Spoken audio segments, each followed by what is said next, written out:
Dear future generations, I think I speak for the rest of us when I say, sorry. Sorry we left you with our mess of a planet. Sorry that we were too caught up in our own doings to do something. Sorry we listened to people who made excuses to do nothing. I hope you forgive us. We just didn't realize how special the earth was. Like a marriage gone wrong, we didn't know what we had until it was gone. For example, I'm guessing you probably know it as the Amazon desert, right? Well, believe it or not, it was once called the Amazon rainforest, and there were billions of trees there, all of them gorgeous. And oh, you don't know much about trees, do you? Well, let me tell you, trees are amazing. I mean, we literally breathe the air they are creating. They clean up our pollution, our carbon. They store and purify water, give us medicine that cures our diseases, food that feeds us, which is why I'm so sorry to tell you that we burn them down. Cut them down with brutal machines, horrific, at a rate of 40 football fields every minute. That's 50% of all the trees in the world gone in the last 100 years. Why? For this. And that wouldn't make me so sad if it weren't so many pictures of leaves on it.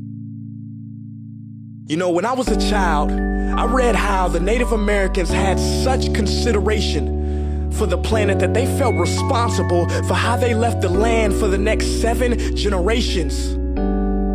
Which brings me great sorrow, because most of us today don't even care about tomorrow.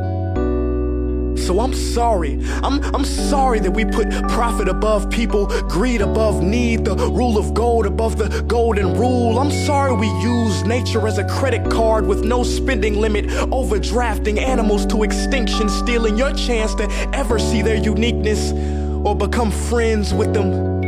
Sorry we poison the ocean so much that you can't even swim in them. But most of all, I'm sorry about our mindset, 'cause we had the nerve to call this destruction progress.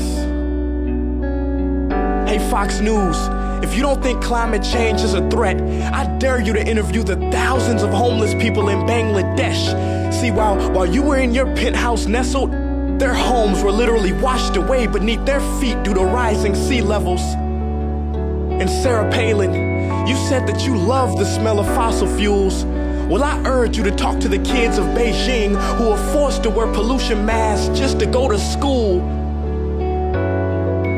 See, you can ignore this, but the thing about truth is, it can be denied, not avoided. So I'm sorry, future generations. I'm sorry that our footprint became a sinkhole and not a garden. I'm sorry that we paid so much attention to ISIS and very little to how fast the ice is melting in the Arctic. I'm sorry we doomed you, and I'm sorry we couldn't find another planet in time to move to. You know what? Cut the beat. I'm not sorry. This future, I do not accept it, because an error does not become a mistake until you refuse to correct it. We can redirect this. How? Let me suggest that if a farmer sees a tree that is unhealthy, they don't look at the branches to diagnose it, they look at the root. So like that farmer, we must look at the root, and not to the branches of government, not to the politicians run by corporations. We are the root, we are the foundation. This generation, it is up to us to take care of this planet. It is our only home. We must globally warm our hearts and change the climate of our souls and realize that we are not apart from nature, we are a part of nature. And to betray nature is to betray us. To save nature is to save us. Because whatever you're fighting for, racism or poverty, feminism, gay rights, or any type of equality, it won't matter in the least. Because if we don't all work together to save the environment, we will be equally extinct. Sorry.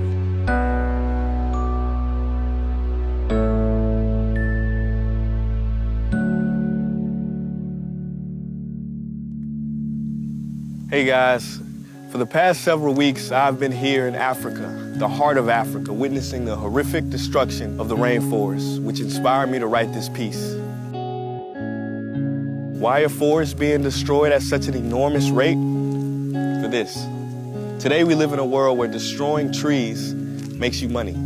So what can we, normal people, do about it?